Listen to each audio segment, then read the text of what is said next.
Breaking news on KGW News at Sunrise. I've worked all my life for what I have, and I wasn't about to give it up without a fight. Mostly, everything's gone. All the evidence and houses are gone. Houses were burnt to the ground. There's no little bit burnt, it's burnt to the ground. What are you going to do now? What's next? So many people are facing devastation this morning. Over the last few days, fires have burned almost 1 million acres across Oregon. 500,000 people have had to evacuate now. And at this point, we are still just getting a grasp on how far-reaching this devastation really is. So we'll share the stories this morning of some of the people impacted by these fires. But if you're in a position to help, you can make a donation to the KGW Northwest Response Fund. Just open the camera on your phone, point it at the QR code right there on the screen. A link will pop up to the Red Cross website where you can donate. And I'll tell you right now, the response to this so far has been incredible because we've already raised more than $575,000 through this fund. So thank you already. All this money, by the way, goes to support local fire victims here in Oregon and Washington. Needless to say, there is so much to cover here on Sunrise this morning. We'll get to all of it here in a moment. But Rob, we want to start with the weather and how it's impacting these fires right now. Okay, what's happened in the last 24 hours, good morning everybody, is that we have totally lost the east wind field. Even out through the Columbia River Gorge, winds today will be west 5 to 15. Most inland areas will simply be light and variable to west 5 to 10 miles per hour. Now that puts us in more of a stagnant situation than we have been in. It should help slow the willing spread of fire activity, but it may offer little steering currents, meaning that becomes more of a wild card.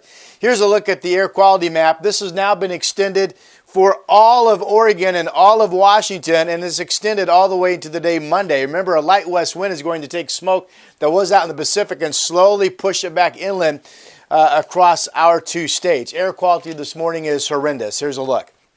Basically, from Seattle down through Eugene, air quality is anywhere from hazardous to unhealthy. I should say unhealthy to hazardous, because hazardous is the absolute worst that it can be. And smoke is now traveling out through the Columbia River Gorge, and also is expected to push over the mountains into central Oregon today.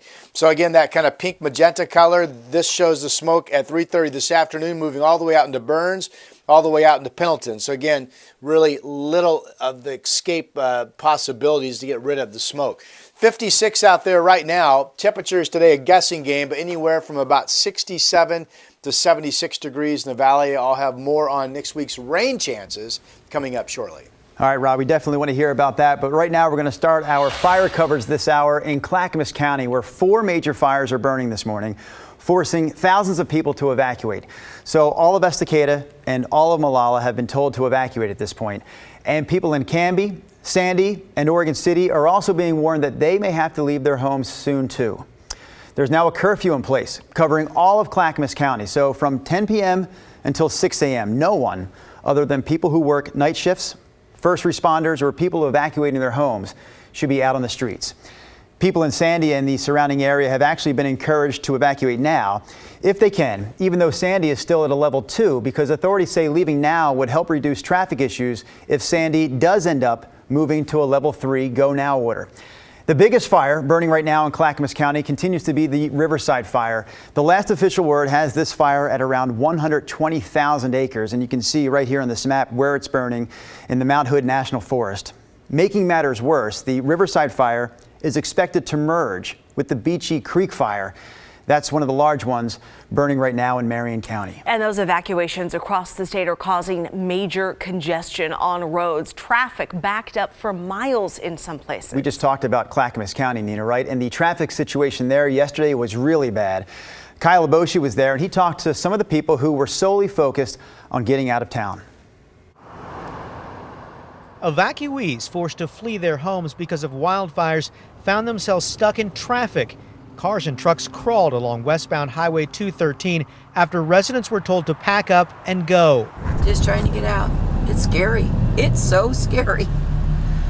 To go and leave your home, everything you own. Yeah, it's not fun. It's not fun. The gridlock stretched for nearly 10 miles from I-205 to Malino. This traffic is just crazy. I've never seen so much traffic since I left LA. And it didn't get any better on side roads as thousands of residents scrambled to leave rural Clackamas County at the same time. And I just decided I'm going to go get all my stuff out of my place here in case it catches on fire. I got my sprinkler on my roof, and it's going to be okay. Mark Grambush figured he'd had enough and pulled his RV into a church parking lot. We'll just camp out here, take off. If we see some red glowing, we're gone. But we should be okay. These evacuees all hit the road, not knowing if they'll have a home to return to. Kyle Aboshi, KGW News. Obviously, all these people that are leaving their homes need to go somewhere, and evacuation sites are changing as these fires continue to grow. So we have Brian Clerkley live at the Oregon Convention Center this morning in Portland, which is now set up as one of these evacuation shelters. Good morning there, Bryant. Good morning, Drew, and you're right. This is one of the 4 major evacuation shelters, and I'm here in Portland, and there's even a sign to let evacuees know that this is where they need to go. And there are 500,000 people under evacuation orders, and let's start with this important note. The Clackamas County Fairgrounds is full, so don't head there. Instead, the large sites are the Clackamas Town Center. They have indoor space and RV parking. The Oregon headquarters of Seventh-day Adventists in Gladstone for RVs only, the Elks Lodge in Milwaukee for camping and RVs, and Mountainside High in Beaverton. And people who have animals should check first with the Washington County Fairgrounds. And when it comes to packing for the evacuation, the website ready.gov recommends a gallon of water a day for at least 3 days, also a 3-day supply of non-perishable food, a battery-powered radio, flashlight, first aid kit, and extra batteries. Also, don't forget a dust mask, garbage bags, phone chargers, and physical maps in case you don't have service on your phone, and have everything ready to go. And with so many people needing shelter, we're expecting more evacuation sites to open, so you might want to check the alerts for your county or for wherever you live. And also, officials want you to not forget to fill your car up with gas and make sure you have enough. Drew? Thank you very much, Bryant. Thank you. Well, we have been talking about evacuation levels all week, and we want to take some time to break down exactly what the 3 different levels mean. So level 1, that is be ready. It is the least severe warning. It means that fire danger is in your area, and you should be monitoring emergency alerts and the news. It's also a good time to prepare to move people with special needs, your pets, and livestock. Okay, under level 2, you need to be packed and prepared to leave at a moment's notice. So at this point, there is significant danger in your area, and you should voluntarily leave if you can. If you choose to stay, you should have your stuff, all the necessary items packed and ready to go. Authorities do want you to know at level 2, they can't guarantee they're able to notify you if conditions get worse too quickly. It could be your last warning. Then finally, level 3 is no nonsense. Leave immediately. There's no time to pack at this point. Just go. Another important note, if you are under a level 3 evacuation, you cannot return home until authorities tell you it's safe. Oftentimes those streets are blocked too. Portland Mayor Ted Wheeler issued a fire emergency order last night. And it's important to note there are no fires in the city and no evacuation threat levels anywhere in Multnomah County so far.